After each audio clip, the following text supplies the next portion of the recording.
ఆంధ్రప్రదేశ్లో కూటమి అధికారంలోకి వచ్చిన నెల రోజుల తర్వాత మరో ఎన్నికలు ఇప్పుడు బయటపడ్డాయి.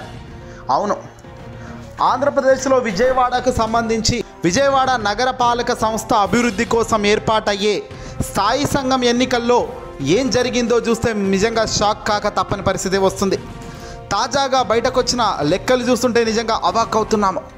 వైఎస్ఆర్సీపీ ఏకంగా 6 స్థానాలకు 6 క్లీన్ స్వీప్ చేసి పారేసింది Vijayawada municipal corporation standing committee ఎలక్షన్స్లో. అవును, వైసీపీకి సంబంధించిన అభ్యర్థులు 6కు 6 కొట్టేశారు. ఇక్కడ తెలుగుదేశం పార్టీకి సంబంధించిన వాళ్ళు ఎవరు కూడా గెలిచే పరిస్థితి లేదు. కేవలం డిపాజిట్లు కూడా తెలుగుదేశం పార్టీకి అభ్యర్థి రామ్మోహన్కు రాలేదట. ఇక్కడ పూర్తిగా గల్లంతయ్యే పరిస్థితి వచ్చింది. టీడీపీ కూటమి గెలిచింది, వైసీపీకి ఓడింది, ప్రజలు భారీగా తీర్పిచ్చారు అంటూ చెప్పుకొచ్చిన కూటమి నేతలకు ఇది చిన్న షాకే కావచ్చు, కానీ రాబోయే కాలంలో ఇది మరింత పెరిగే ఛాన్స్ లేకపోలేదు. ప్రజల ముందు అసలైన తీర్పు రాక తప్పని పరిస్థితే వస్తుంది. ప్రజలిచ్చిన తీర్పు కూటమి అధికారంలోకి అంటూ గట్టిగా చెప్పిన కూటమి అధినేత చంద్రబాబు నాయుడు అయితేనేమి, డిప్యూటీ సీఎం చంద్రబాబుకు సంబంధించిన పవన్ కళ్యాణ్ అయితేనేమి, వీళ్ళందరూ కూడా కూటమి అధికారంలోకి వచ్చిందంటే ప్రజలే ఇచ్చారు తీర్పు అనుకున్నారు. కానీ జగన్కు పూర్తిగా కుప్పగూలిపోయారు అనేది ఎవరూ అనుకోవడం లేదు. జగన్ ఓడిపోయాడు, ఇంకా చావలేదు అన్న స్పీకర్ మాటలను బట్టే మనకు చెప్పవచ్చు జగన్ స్టామినా ఏ రేంజ్లో ఇంకా ఏపీలో కొనసాగుతుందన్నది. తాజాగా కేవలం ఎన్నికలు ముగిసిన 20 రోజులకే కరెక్ట్గా 1 మంత్ వేసుకోండి, నెల గడిచిన తర్వాత విజయవాడకు సంబంధించి నగరపాలిక సంస్థ అభివృద్ధి కోసం ఏర్పాటయ్యే ఈ స్థాయి సంఘం ఎన్నికల్లో వైసీపీ క్లీన్ స్వీప్ చేయడం నిజంగా ఇప్పుడు సంచలనం అవుతుంది. మొత్తం 6 స్థానాలకు గాను 6 వైసీపీ విజయకేతనం సాధించింది.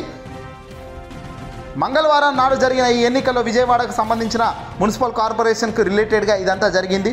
డిప్యూటీ కమిషన్ దీనికి రిటైనింగ్ అధికారిగా నిర్వహించారు. టీడీపీకి సంబంధించిన అభ్యర్థి కనీసం డిపాజిట్ కూడా లభించలేదు.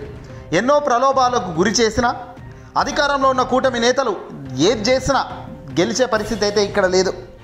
కేవలం 16 ఓట్లతో తేలిపోయిన తెలుగుదేశం పార్టీ అభ్యర్థి రామ్మోహన్ అంటూ ఇప్పుడు మనకు వార్త కూడా జాతీయ దినపత్రిక వేదికగా మనం చూస్తున్నాం. The ruling TD suffered a joint in the Vijayawada Municipal Corporation Standing Committee elections as the opposition YSRCP swept the polls by winning all 6 posts. Telugudesam Party Kutami alone contestant Ram Mohan, who received only 16 votes when the results were announced here on Tuesday. మంగళవారం నాడు ఈ ఫలితాలు అయితే మనకు బయటకు విడుదల చేశారు.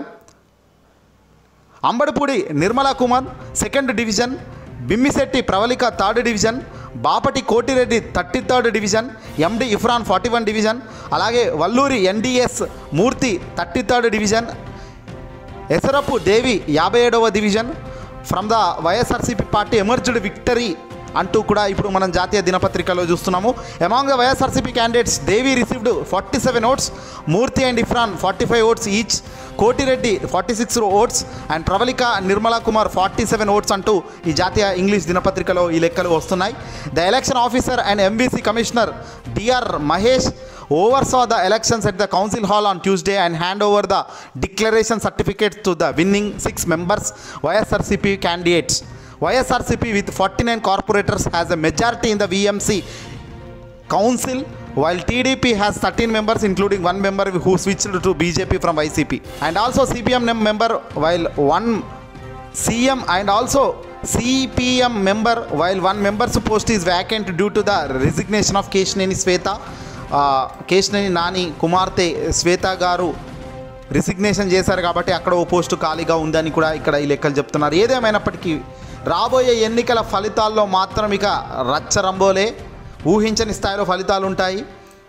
కూటమి ప్రజల తీర్పు ఇచ్చింది, కూటమి అధికారంలోకి వచ్చిందా, మరి ప్రజల తీర్పు నిజంగా ఎటువైపు ఉందన్నది రాబోయే రోజుల్లో మరింత బలం చేకూరేలా ప్రతిపక్ష బాధ్యత ఎంత గట్టిగా ఎంత బలంగా చేయాలో అనే దానిపై కూడా జగన్మోహన్ రెడ్డి గారికి రాబోయే కాలంలో ప్రతి స్థానిక ఎన్నికలు ఉన్నాయి, గ్రామ పంచాయతీకి సంబంధించి సర్పంచ్ ఎన్నికలు ఉంటాయి, లోకల్ బాడీ ఎన్నికలు, ఇలా అనేక రకమైన ఇంకా ఎన్నికలు రాబోతున్న తరుణంలో ఇది ఒక భారీ బూస్టింగ్ అని మాత్రం వైసీపీకి చెప్పవచ్చు.